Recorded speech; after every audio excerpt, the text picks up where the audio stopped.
So, we're here today to launch the Evolve Workplace Wellbeing Online Toolkit. And I'm going to give you a brief overview of the toolkit, why it came about and what we've done, and then my colleagues afterwards are going to give you sort of bite-sized insights into some of the individual tools within the toolkit. So, Kevin has mentioned a wealth of research carried out by our workplace wellbeing research team across UEA, around Europe and other universities as well. And we know we've had 7 years of this project. We know that we've accumulated a lot of evidence. But how can we make sure that that evidence reaches people and that it's useful to people, that it's relevant? That's really important to us. So we're not only interested in the findings that we produce for our own purposes, we really want to make sure that these get out into the world and make a difference to employee wellbeing and businesses. So I'm going to move on to my first slide, which is very simple, is why create a toolkit? You know, we could be quite happy sitting in our business school writing academic papers, but actually we know that we've got these wide-ranging and useful findings, and it's really important, as Carol said right at the start, that evidence is used to answer these common questions. You know, there's so much anecdotal work out there, there's so much opinion about well-being, but as I say, we've got this quantitative and qualitative work that Kevin's talked you through underpinning the toolkit. But we also know that handing that out in kind of academic briefings is not helpful to people. It's not something that people will necessarily gladly read. I mean, occasionally people will, you know, they get a bit geeky about things. But mostly what we need is something that's kind of distilled down and translated. And so when we were thinking about how we could do this, we said, okay, well, people want practical resources, and they want things that they can take back and actually use within their organisations.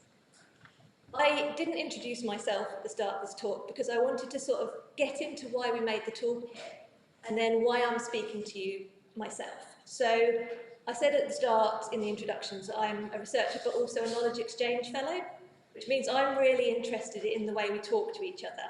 So academia and businesses talk to each other. And so I'm going out and I'm getting a lot of questions, just as Kevin is, just as Dave and Mariana are on their research. What's the business get back from investing in wellbeing? No, actually, really, what does it get back? Not just general principles, pounds and pence, what does it get back? I don't have much time in a business. How do I learn more about wellbeing? I really want to, but, you know, I'm not going to pay for a £1,000 training course. You know, what's going to go on here? People saying, you know, what do successful businesses do? What are the behaviours? What are the actions they take, rather than the theory or the principles behind it? And then also, what do I do if we're new to workplace wellbeing, or trying to move beyond the basics, or already an expert? People are at different stages in their journey, and it's really important that we recognise that and don't try and produce a one-size-fits-all approach.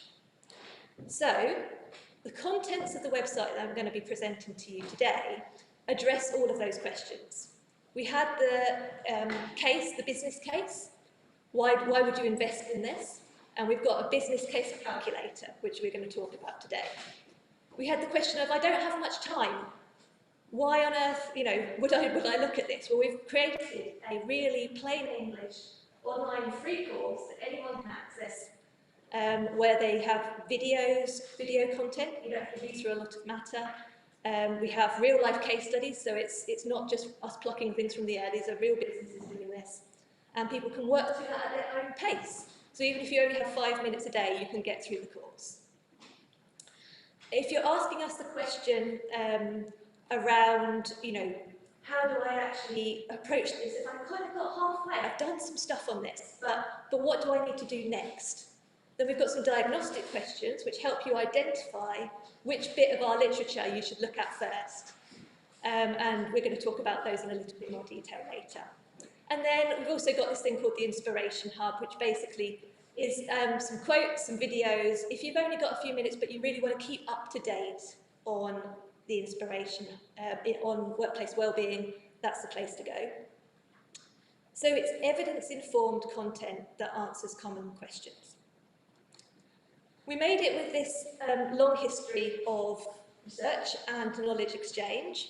I've put there the numbers, but basically Kevin's run you through the content. So I just wanted to remind you there, this is underpinned by a lot of different work and field, and it was absolutely essential to have the input of Britain's Healthiest Workplace data from Vitality and to our case study organisations. We have drawn so much on the case study work, so we want to say a big thank you to you all, especially for coming today as well and being with us to share in this launch. I also want to say that we have gone to real pains to listen to what businesses have been saying about how they want this presented. So again, there are things like, we've got 5 ways to workplace wellbeing for those who are new to it. We've got 5 challenges you might encounter, 5 principles you might want to follow. We've got the business case calculator as a tool, and we've got the what now to what if guide. And that's really the whole emphasis of the toolkit as a whole. Firstly, people in businesses which aren't used to thinking about workplace wellbeing, they say, well, what now? Why are these people coming to me with all these problems? You know, we've got all this to deal with and it's very reactive. And we're trying to move people towards an attitude towards workplace wellbeing, which is much more, well, what if we did this? What if we tried this? What if we talked to people? Let's explore and embed workplace wellbeing a little bit more. So that brings together a lot of the case study research in plain English in a guide. And we've also done user testing. So this has been out to a variety of businesses, so across public sector, commercial, private businesses and charities, and we've had feedback so that the content in there is relevant and useful. You may be asking, why do we call it Evolve? Well, one thing is also that we, as a team, do cross a lot of universities around Europe, but we have been working together as a team, and it was important for us that the whole entirety of that work was represented somewhere and that we could update it on an ongoing basis. It wasn't just a project and then it stopped. That's another thing that happens sometimes with academia, is you get funded projects, you do great work, and then it stops and it goes away. Whereas this is something we're in for the long haul, this idea that we've got the new website, and as soon as we have new findings on workplace wellbeing, we'll bring them directly to you via it. And so we've got that mechanism up and running. And also Evolve is evidence-informed, which is important. Organisations, which is not just businesses, public sector and charities are welcome to. And then this idea of listening and valuing everyone. One of my colleagues is going to talk a little bit more about the importance of dialogue in a minute. But one of those things that came out of the case study work was the importance of listening and having that attitude that you are going to really invest in your people. You're going to value everyone. And then the whole word, Evolve, is saying, let's not sit on our laurels. You might be excellent at this now, but things can change. You know, situations change, people change. And looking after workplace wellbeing is an ongoing evolution. Some people might start small, grow, experiment, explore, and the programme will be continually changing with the people that are in your workforce and also the outside environment, as we saw, of course, with the pandemic.